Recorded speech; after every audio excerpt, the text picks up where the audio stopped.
de la chasse aux femmes vivant seules à Hassi Messaoud dans le grand sud algérien. Cette ville pétrolière est le théâtre depuis 2 semaines d'expéditions punitives contre des Algériennes. Elles sont attaquées, battues, souvent violées, systématiquement dépouillées de leurs biens. Bonsoir Salima Tlemlassi, avec nous depuis Alger. Bonsoir. Vous êtes journaliste, Salima, c'est vous qui venez de sortir cette enquête dans le quotidien El Watan. Une histoire qui se répète donc, puisqu'en 2001 déjà une cinquantaine d'Algériennes ont été victimes de ces bandes organisées. On va en parler dans un instant, Salima, mais d'abord place au témoignage. 2 rescapés de 2001 étaient de passage à Paris récemment. Ilham Taoufiki les a rencontrés. 2 longues heures d'interview. Las, mine défaite, mais pas le temps de se poser. L'association des femmes de la Courneuve les attend. Fatiha et Ramouna vont répéter leur histoire, encore une fois. Voilà, donc c'était pour accueillir donc Fatiha, Ramouna et Nadia qui est leur co-auteur. Je voulais avant tout leur souhaiter la bienvenue ici à la Courneuve. Leur calvaire, elles l'ont raconté dans ce livre laissé pour morte.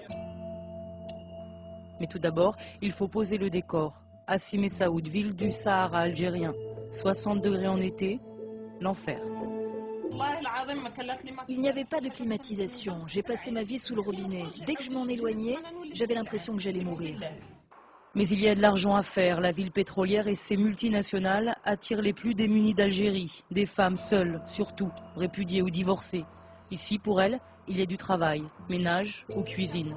C'est ce que fait Fatiha jusqu'au 13 juillet 2001. Cette nuit-là, tout bascule. Je regardais la télévision et j'ai entendu crier Allah Akbar, guerre sainte au nom de Dieu. Ce sont les cris de l'armée levés par l'imam du coin. 300 hommes du voisinage, déchaînés, leur cible, les femmes d'Hassi Messaoud. Indépendantes financièrement, pas d'hommes à leur côté, donc considérées comme des prostituées. Ils ont déchiré mes vêtements. J'étais nue.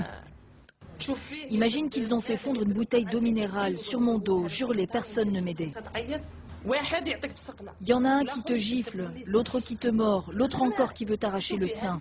Tous voulaient participer, et toutes ces mains qui entrent dans ton corps. Et le sang qui coule de partout, du nez, des oreilles, de la bouche, d'en bas, tout mon corps en sang. Violée, puis enterrée vivante, et enfin libérée par des policiers de passage. Ramouna ne racontera pas son calvaire, pas aujourd'hui. On a affronté la mort. On l'a laissée derrière nous. Maintenant, si on l'affronte une deuxième fois, ça ne nous fera plus peur. Sur les 50 femmes à avoir subi ce martyre, ce sont les 2 seules à être allées en justice. En vain. 2 condamnations par contumace, aucune indemnisation, jamais aucun démenti de la presse qui les présentait comme des prostituées. Rien. Pourtant, elles sont là, à continuer de témoigner.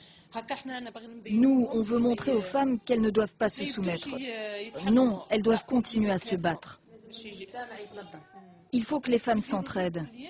Il faut que la société réalise. Il faut qu'elles s'entraident pour obtenir leurs droits. Dans la rue et dans leur famille.